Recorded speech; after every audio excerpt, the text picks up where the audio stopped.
Are we ready? सभी पत्रकार बंधुओं को नमस्कार और दीपावली और तमाम हमारे पर्व हैं उन सब की शुभकामनाएं आप सबको। जैसे त्योहार का पर्व है तो लोकतंत्र में सबसे बड़ा महापर्व कोई होता है वो चुनाव का होता है। 5 प्रदेशों में चुनाव का महापर्व है और इस प्रेस वार्ता के माध्यम से मैं बात करना चाहूंगा छत्तीसगढ़ की, जहां इस लोकतंत्र के महापर्व पर कोई वातावरण को भ्रष्टाचार से प्रदूषित कर रहा है तो वो व्यक्ति हैं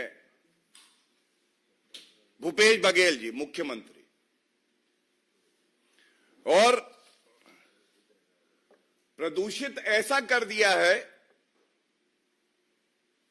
कि लूट खसोट भ्रष्टाचार के नए कीर्तिमान बनाए जा रहे हैं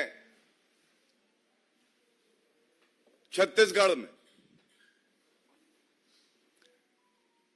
आप सब जानते हैं, कहा जाता है कि जब गलत खा लो, ज्यादा खा लो तो हाजमा बिगड़ जाता है और खट्टे डकार आते हैं। खट्टे डकार तो ये कहना गलत नहीं होगा, भूपेश बघेल जी और तमाम कांग्रेसी लीडर ज्यादा काला धन खा गए, उनका भी हाजमा खराब हो गया है। और खट्टे डकार एक होते हैं, सट्टे के डकार आ रहे हैं। घबराए हुए उनको भी आभास हो गया है। छत्तीसगढ़ की जनता ने मन बना लिया है, कांग्रेस की सरकार जाने वाली है। और यह कहना गलत नहीं होगा कि भूपेश बघेल के दिन भी अब मुख्यमंत्री के तौर पर कुछ ही बचे हैं, लेकिन क्या उनको एक नया स्थान मिलने जा रहा है? ये जो घोटाला उन्होंने कराया है हजारों करोड़ रुपए का, अब तो अभियुक्त कह रहे हैं कि 508 करोड़ रुपए, 508 करोड़ रुपए भूपेश बघेल ने लिया। यह इसलिए चिंताजनक है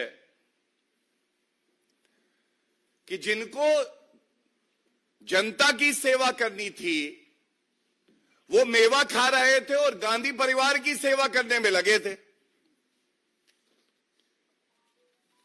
बताते हैं कि एक जूस बेचने वाला जिसके तार भूपेश बघेल से जुड़े हैं,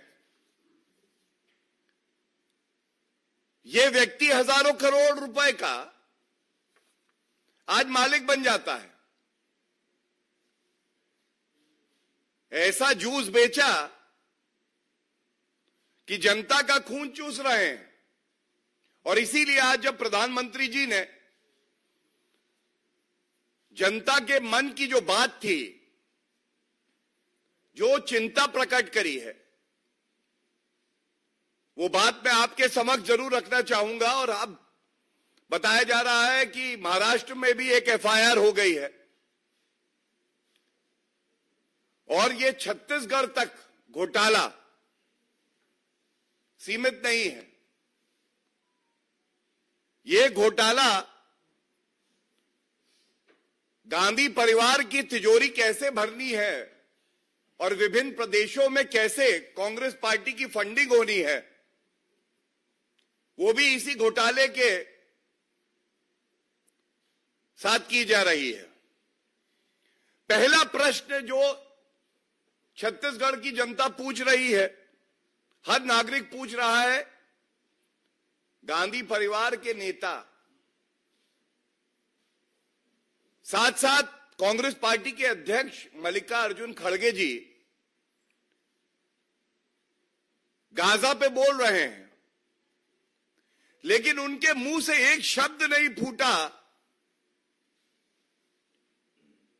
ये जो महादेव ऐप घोटाला हुआ है, अभियुक्त कांग्रेस के मुख्यमंत्री का नाम ले रहे हैं, तार उनसे जुड़ रहे हैं, इस पे चुप्पी क्यों साधे है कांग्रेस पार्टी?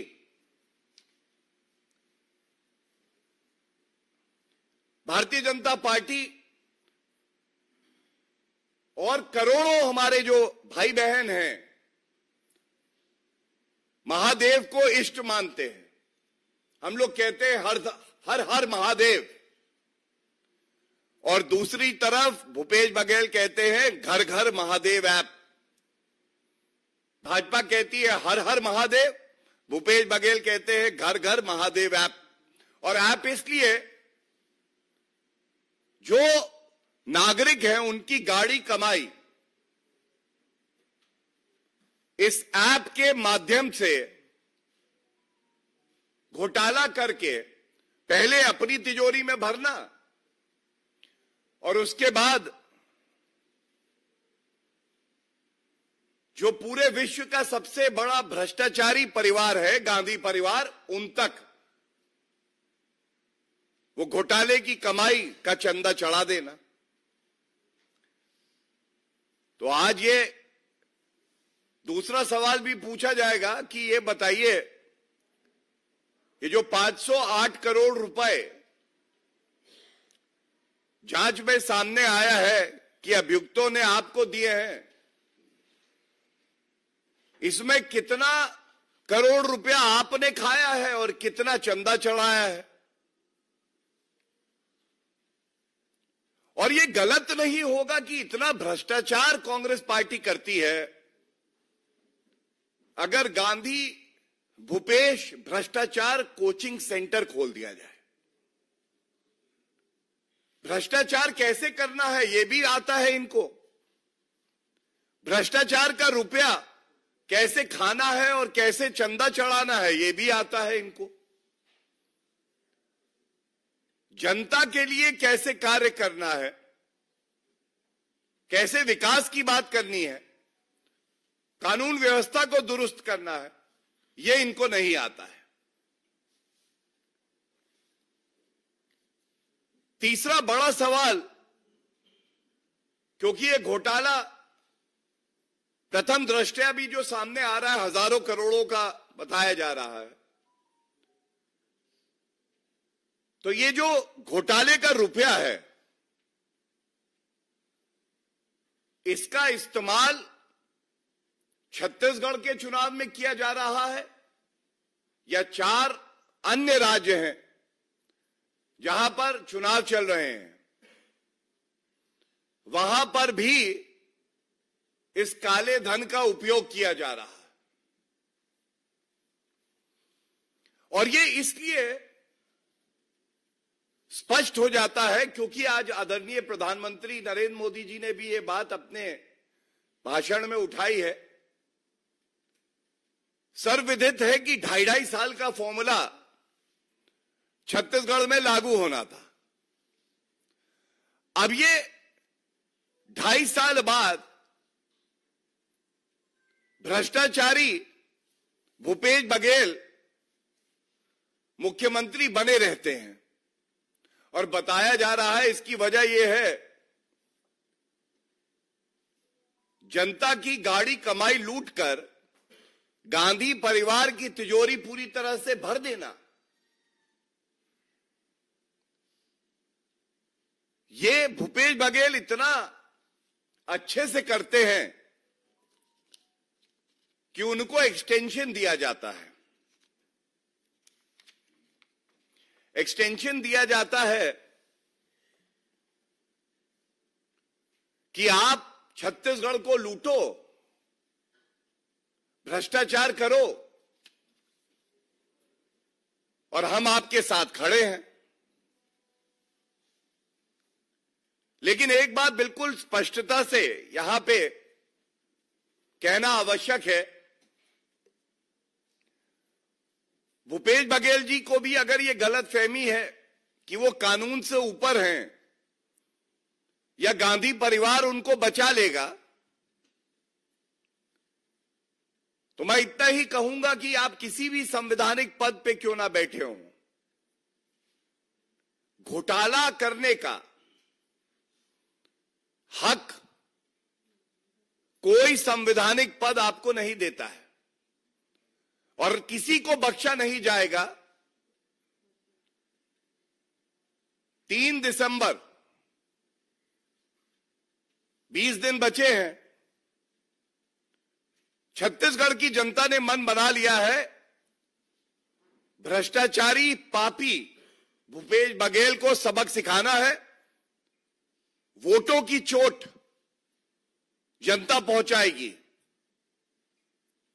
और जिस तरह की सख्त कार्रवाई जांच एजेंसियां कर रही हैं, किसी भी नागरिक के मन में अब संदेह नहीं बचा है, जो किंग पिन है, जिसने ये पूरा घोटाला रचा है, उसे भी बख्शा नहीं जाएगा।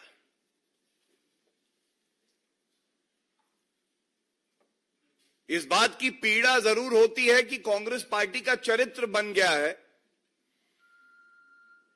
कि वो हिंदुओं की भावनाओं को आहत करे, ठेस पहुंचाए और इस पूरे घोटाले के किंगपिन भूपेश बघेल हैं। अब ये बिल्कुल प्रतीत हो चुका है, सामने आ गया है और नाम भी इन्होंने चुना तो महादेव के नाम पे चुना, जिससे कि हिंदुओं की भावनाएं आहत हो। ऐसे में इतना ही कहेंगे कि अब महापर्व में जनता आपको ऐसा सबक सिखाएगी। ये जो नोटों की गड्डियां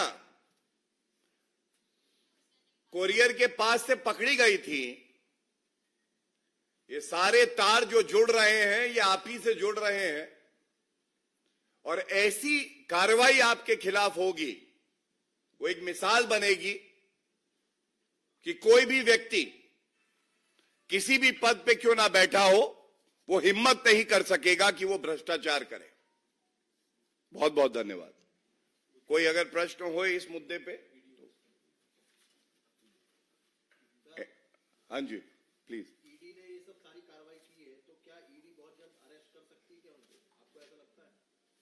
देखिए, मैं इतना ही कहूंगा कि जांच एजेंसी अपना काम कर रही हैं और भारतीय जनता पार्टी का प्रवक्ता होने के नाते इस पे मैं टिप्पणी करूं, ये तो कतई उचित नहीं है। लेकिन पिछले 9.5 साल में हमने ये जरूर देखा है, कई संवैधानिक पदों पे बैठे हुए व्यक्तियों को, जो परम पापी थे, ये गुमान हो गया था कि अगर मैं भ्रष्टाचार भी करूंगा तो मुझे पकड़ा नहीं जाएगा और चुनौती देते थे टीवी पे आके, भ्रष्टाचार किया है तो पकड़ के दिखा दो। अब बताते हैं कि वो भ्रष्टाचारी खून के आंसू रो रहे हैं, उनको कानून की ताकत पता चल रही है। एक ईमानदार जांच एजेंसी और सरकार में कितनी ताकत होती है ये भी पता चल रहा है। इसीलिए बताया ये भी जा रहा है कि भूपेश बघेल भी कांपते हुए, डरते हुए आजकल अपने दिन उंगलियों में गिन रहे हैं और जल्द ही मुझे लगता है कि उनको भी पता चलेगा कि कानून की ताकत क्या होती है। धन्यवाद।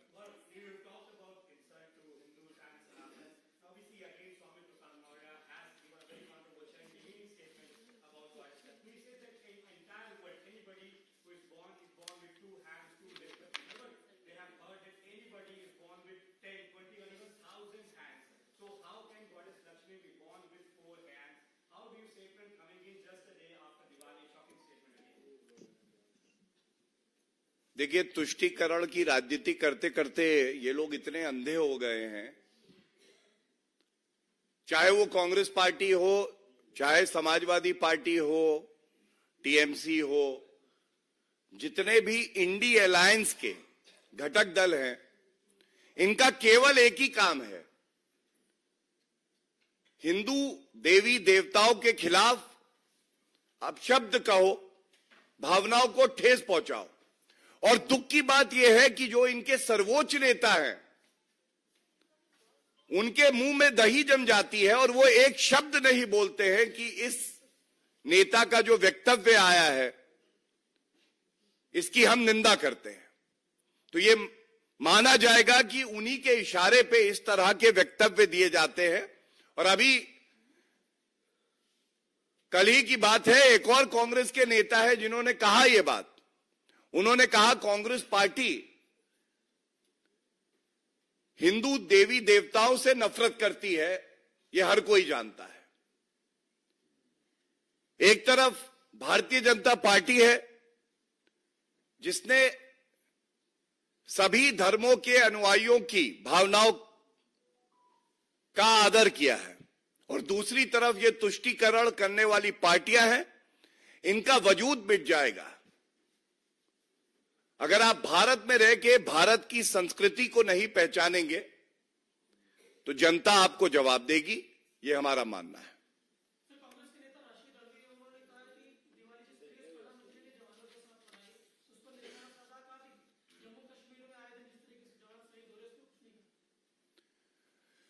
देखिए, ऐसा है कि यह हम सबके लिए गर्व की बात है कि प्रधानमंत्री जी की हर दिवाली सेना वाली होती है और भारत के लिए खुशियों वाली होती है। और जो लोग चीन से रिश्वत लेते हैं, जब कांग्रेस की सरकार थी और जवान बुलेट प्रूफ जैकेट मांग रहे थे तो वीवीआईपी चॉपर का घोटाला कर रहे थे, वो लोग क्या जाने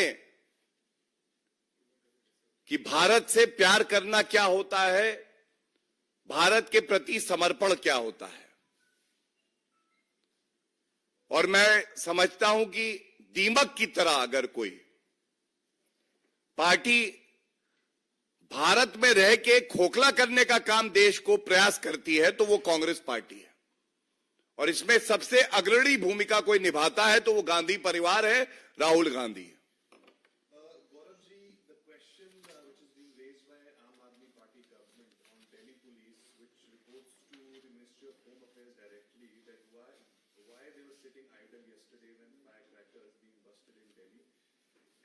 Especially when Supreme Court has given a complete ban on firecrackers. If there is one government that has been proactively taking effective measures to ensure that not just Delhi but other bordering states also have less polluted air, it is the central government. And Arvind Kejriwal must answer to the people of Delhi. After being reprimanded by the Honorable Supreme Court of India for not taking adequate steps, that does he recall his own statement that he had made on 3rd of November 2022, asking the citizens of Delhi for one more year, after which they would have cleaner air in Delhi. We all know Arvind Kejriwal is a living example of a corrupt chief minister and an inefficient chief minister who's not bothered about the well-being of the citizens of Delhi. He's only interested in making money. And thus, I challenge Mr. Arvind Kejriwal ji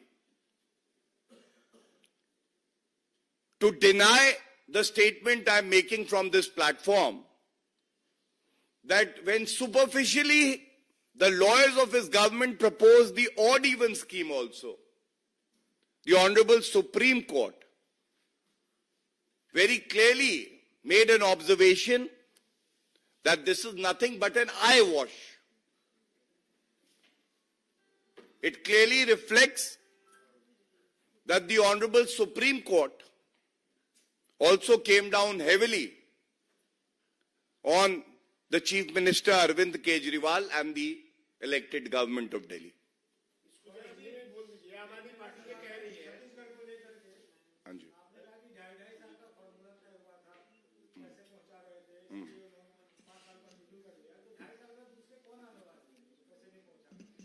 नहीं देखिए, सबसे ज्यादा जागरूक तो पत्रकार होते हैं। आप ही के माध्यम से ये खबरें आई थी, और मैं इतना ही कहूंगा, आज जो मुद्दा है, जनता की झोली भरनी थी भूपेश बघेल जी को, वो तो किया नहीं, गांधी परिवार की तिजोरी पूरी भर डाली। और तिजोरी ऐसी भरी कि गांधी परिवार ने भी कहा कि भाई तुम ही बने रहो, जो तुम्हें मंथली कलेक्शन का नंबर देते हो उससे ज्यादा घोटाला तुम करते हो। और कांग्रेस पार्टी में किसी भी बड़े पद पर बने रहने के लिए एक ही योग्यता चाहिए, घोटाला कर, गांधी परिवार की तिजोरी भर। धन्यवाद। दिल्ली के प्रधानमंत्री ने कहा है कि बीजेपी के नेताओं ने जानबूझ के दिवाली के दिन लोगों को प्रोवोक करके टारगेटेड पटाखे छुड़वाए। देखिए, सबसे पहले तो अरविंद केजरीवाल जी को जो समझते थे कि पढ़े लिखे मुख्यमंत्री हैं, वो अरविंद केजरीवाल जी पढ़ाई लिखाई, संविधान, जनता से बहुत दूर है। सर्वोच्च न्यायालय में जब सुनवाई हुई हवा प्रदूषण को लेकर दिल्ली की और तमाम और प्रदेशों की, तो फटकार लगाई गई एक निठल्ले, निकम्मे मुख्यमंत्री अरविंद केजरीवाल को और उनकी सरकार को। और अरविंद केजरीवाल जी को जो उन्होंने 3 नवंबर 2022 का उनका वक्तव्य है कि मुझे 1 साल और दे दो और मैं दिल्ली की हवा को साफ कर दूंगा, वो वादा भी पूरा नहीं किया। और यही अरविंद केजरीवाल जब तक पंजाब में पापी आपकी सरकार नहीं थी तो पंजाब पे दोषारोपण करते थे। अब वो पंजाब को जो सहायता केंद्र सरकार ने करी है, ना उस ग्रांट का सदुपयोग, ना जो साधन दिए गए हैं उसका सदुपयोग कर पा रहे हैं। यह चिंताजनक है कि ऐसा निकम्मा निठल्ला मुख्यमंत्री जो केवल बहानों पर जीता है, जिसका झूठ रोज पकड़ा जाता है और वे एक नई कहानी बुन लेता है और यू टर्न मार लेता है। मैं समझता हूं दिल्ली की जनता आक्रोशित है और अरविंद केजरीवाल को ऐसा सबक सिखाएगी कि उनको समझ में आ जाएगा कि जनता के पास कितनी ताकत होती है। धन्यवाद। Thank you everyone.